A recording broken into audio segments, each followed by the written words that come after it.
The cameras once adored her. The world called her the most desired woman alive.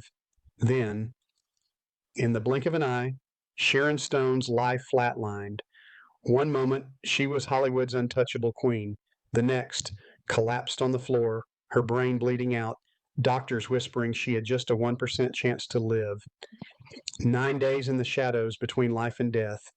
And when she finally opened her eyes, her world was unrecognizable, her memory shattered, her marriage gone, the son she adored taken from her arms. How does a woman rebuild when everything that defined her is stripped away? This is not just the story of Sharon Stone, the actress who set the screen on fire in Basic Instinct. It's the story of the storms that nearly erased her and the quiet, unshakable fire that refused to go out. Before the world knew her as Sharon Stone, the woman who could command a room with a single glance, she was just a fragile, brilliant girl in a steel town that seemed too small to contain her dreams.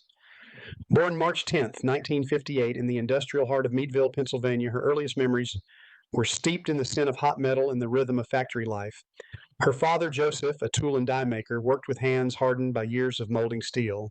Her mother, Dorothy, balanced accounting ledgers by day and kept the warmth of the home alive by night, determined to hold the family steady through every season of struggle.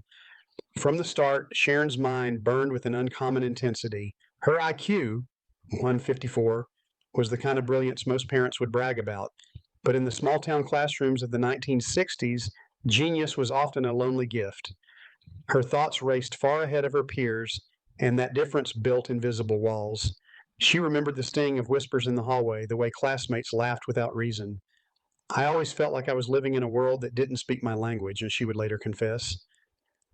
At home, her father's love came wrapped in strict discipline, rules as unbending as the steel he shaped. Yet one quiet conversation softened his edge, showing Sharon that even the sternest hearts could change. Life, however, wasn't done teaching her how fragile it could be. At 9, a serious neck injury sent her to the hospital. At 14, a fall from a horse left her with lingering pain that shadowed her for years. Still, she refused to bend. By 15, Sharon had already graduated high school and earned a scholarship to Edinburgh University of Pennsylvania. On paper, it was a triumph. In reality, she carried a quiet ache. She was moving forward while most her age were still figuring out who they were. From her bedroom window, she looked beyond the smokestacks and narrow streets, certain her story was meant for a bigger stage. Years later, she would see that her father's discipline, her mother's steadiness, her isolation, and those early brushes with danger had been the forge that tempered her. The Sharon Stone the world would one day know, fearless, resilient, magnetic, was born in those years in that small Pennsylvania town. In 1976, at just 18, Sharon Stone took a step she hadn't planned onto a small town beauty pageant stage. Her family, convinced the world needed to see her grace, had nudged her toward it. Against the odds, she won. The crown wasn't just a prize, it was a key, a golden ticket out of Meadville and into a world she had only imagined. Soon, the Steel Town girl was standing under New York City's blinding lights, signed to the Ford Modeling Agency.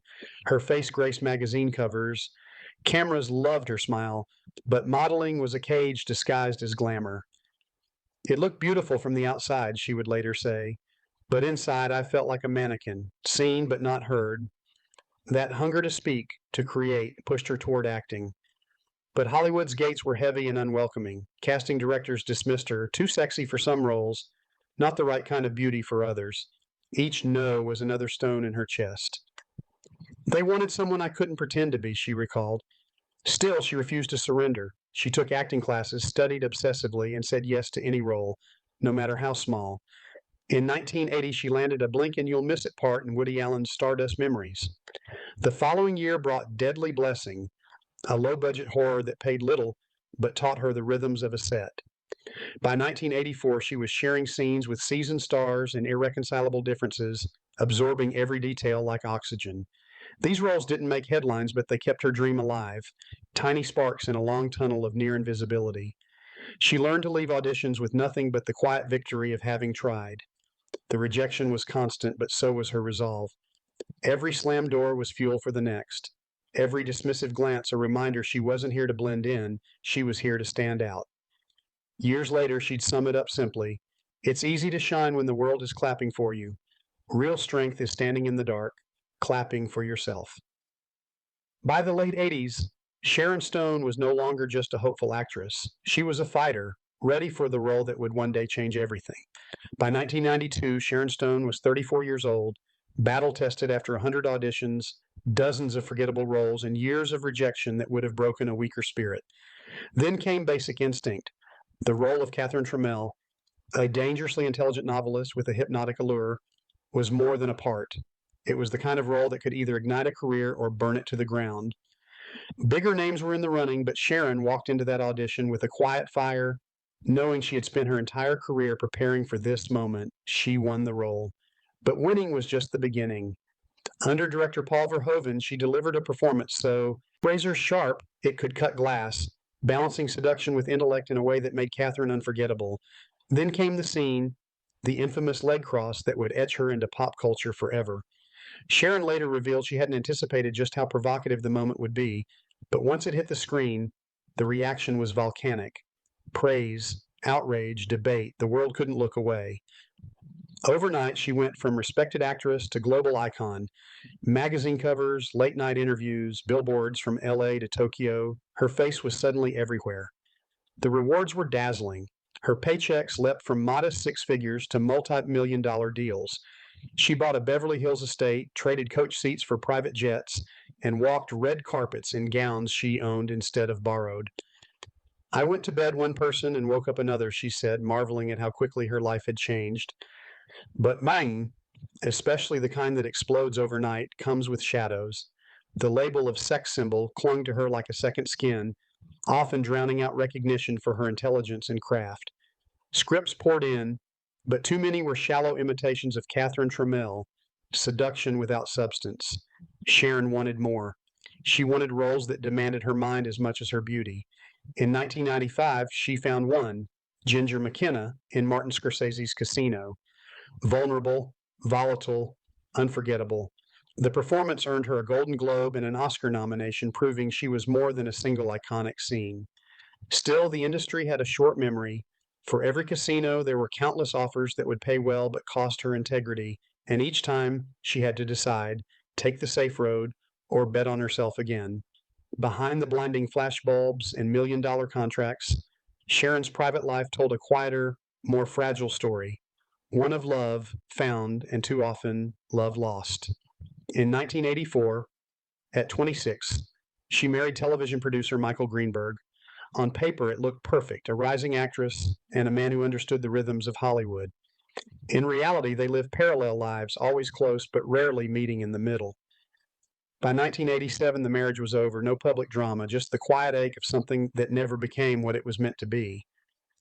Some endings don't need blame, as she later said. They just leave a silence you learn to live with.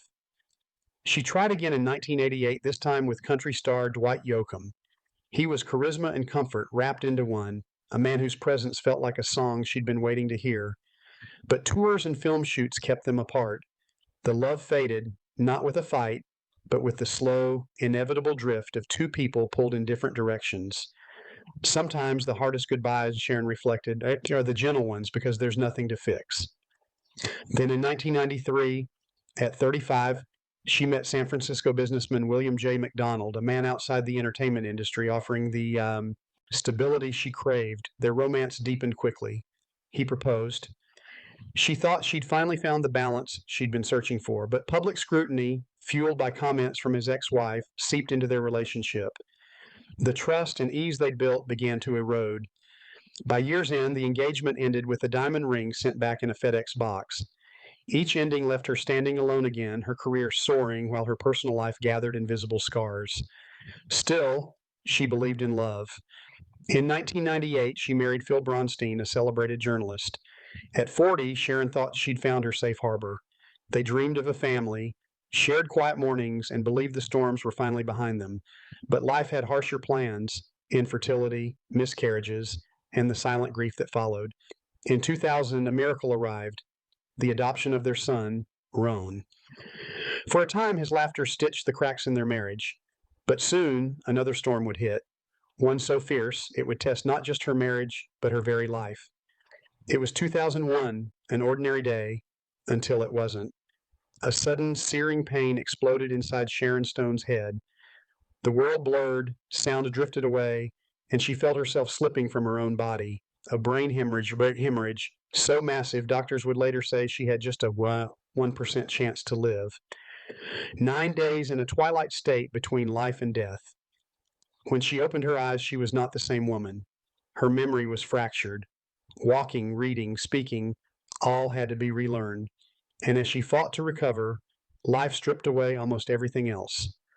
Her marriage to Phil Bronstein collapsed.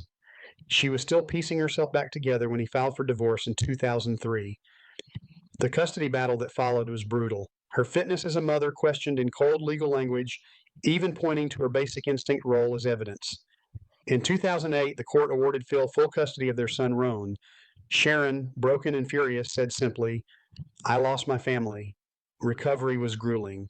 7 years of painstaking rehabilitation. She had no health insurance, no specialized recovery program, just her own willpower and a body she had to meet all over again. A good day meant walking across a room without touching the wall. A victory was reading her son a bedtime story without stumbling. Hollywood, relentless in its pursuit of the next shining star, moved on.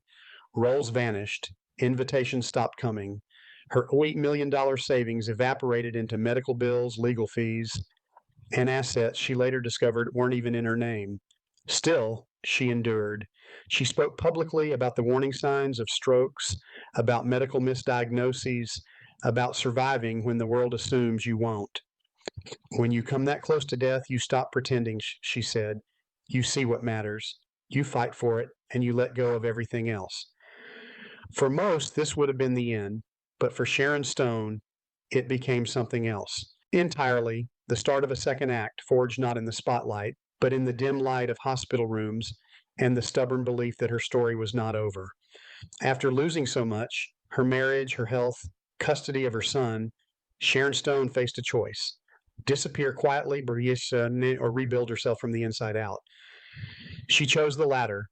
Her first step wasn't on a set, but in front of a canvas. Painting, something she had always loved, became her sanctuary. Each stroke carried pieces of her, fragments of memory, colors pulled from grief, bursts of unexpected light from healing. Soon her work moved from private passion to public exhibitions in San Francisco and Berlin, leading to a prestigious showing in Rome. It's my way of saying everything I can't say out loud, she said. At the same time, she poured her energy into philanthropy, helping raise over $34 million for HIV/AIDS research, funding education programs, supporting homeless youth, and building schools in underserved areas. When you survive what you think will break you, she explained, you realize you have a responsibility to help others survive too. Motherhood remained her anchor. In addition to her beloved Roan, she adopted two more sons, Laird and Quinn. Mornings making breakfast, attending school events, listening to their stories at night. These moments became more valuable than any award or premiere. I used to think I needed a man to feel complete, she admitted with a smile, but my children make me whole in ways I never imagined. Professionally, she returned on her own terms, selecting roles that resonated with her, continuing modeling not for validation but for creative fulfillment. Her art gained collectors, her finances recovered, and by 2025, her net worth had rebounded. Some estimates at $25 million, others as high as $60 million. She chose to age naturally, no Botox, no drastic surgeries, embracing the face and body that had carried her through unimaginable battles. I've made friends with my body, she said. Meditation, light exercise, and a deep respect for her health became non-negotiable. Her public appearances became rarer but more meaningful, honored among the BBC's 100 Women of 2024, walking the Golden Globes in 2025, starring in films like What About Love 2024, and the upcoming Nobody 2 and In Memoriam 2025. The world no longer saw her as just a sex symbol. They saw a survivor, an artist, a mother, a force. I don't need to be who I was to be happy, she reflected. I'm still shining, just in a different way. From the narrow streets of Meadville to the global stage, from million-dollar red carpets to the quiet of hospital rooms, Sharon Stone's life has been anything but ordinary. She's known the dizzying highs of fame and the crushing lows of loss. She stood in front of flashing cameras and under the cold fluorescent lights of a courtroom.